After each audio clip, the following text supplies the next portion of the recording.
Après avoir annoncé dans les derniers jours que 4 corridors sont toujours à l'étude pour un projet de troisième lien, le ministère des Transports et de la Mobilité durable a organisé des séances d'information publique à Québec et à Lévis.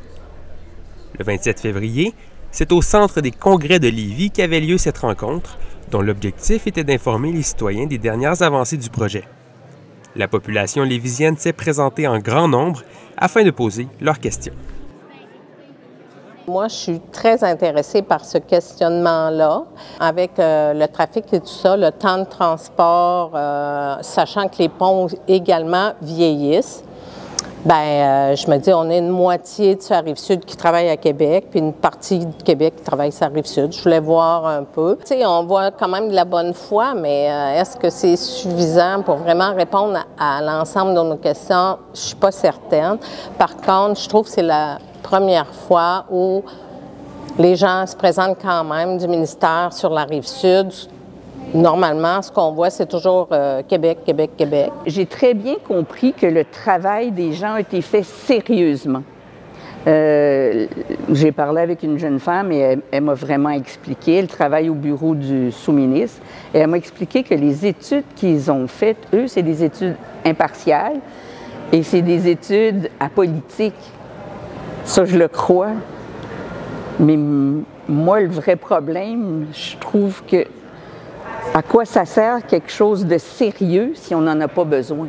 Je peux m'acheter un très beau manteau, très bien fait, mais si j'ai pas besoin d'un manteau, alors je reste avec l'entièreté de mes questions. Ça fait du bien, mais j'espère que c'est pas juste de la poudre aux yeux. Là. Tu sais, on voit les choses sérieuses qui ont été mises, mais quand même, faut venir voir. Comme je suis maire de Beaumont, puis c'est très important pour nous autres, là, pour toute la région de Bellechasse et Chaudière-Appalaches. De nombreuses figures des milieux politiques et communautaires étaient présents afin de mesurer les préoccupations de la population. Certains citoyens ont profité de leur présence pour proposer leurs propres idées. À mon humble avis, je crois que ces tracés-là devraient être déplacés plus loin un peu, plus vers l'est, plus du côté de l'île d'Orléans. À ce moment-là, ça dégagerait beaucoup plus le centre-ville de Québec. J'ai encore énormément confiance. Le projet pourra être modifié, mais la demande est là. Les citoyens sont vraiment à l'appel. On a besoin de ce troisième lien-là, autant Rive-Nord que Rive-Sud. Ça va être bénéfique pour tout le monde.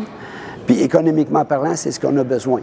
Je peux pas dire que je suis très confiante parce que ça fait tellement d'années qu'on en parle. Les gens étaient intéressants, ils répondaient à certaines questions, mais je comprends qu'ils ne peuvent pas aller plus loin. Le projet n'est pas tant évolué, en tout cas, si je peux dire.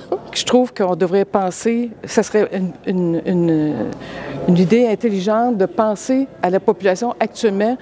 Il faudrait faire un consensus avec les traversiers, parce que le troisième lien, il est fluvial, il existe déjà. Tout à coup, je me retrouve avec 4 projets de lien. Certains mixant un pont, tunnel, ou etc. Puis je trouve d'où ça vient. L'argument qui m'a été redonné, c'est le même que le gouvernement utilise. C'est une question de sécurité. Je leur ai demandé, est-ce que c'est arrivé souvent que le pont reste bloqué longtemps? Ils m'ont dit non. C'est beaucoup de sous pour un lien qui n'est pas nécessaire, avec un argument qui n'a pas été fondé. La ministre des Transports et de la Mobilité durable, Geneviève Guilbeault, a promis que la prochaine étape, soit le dévoilement du corridor choisi, serait franchie au printemps 2025. En attendant, les citoyens ont été invités à répondre à un questionnaire sur le projet à leur sortie de la séance.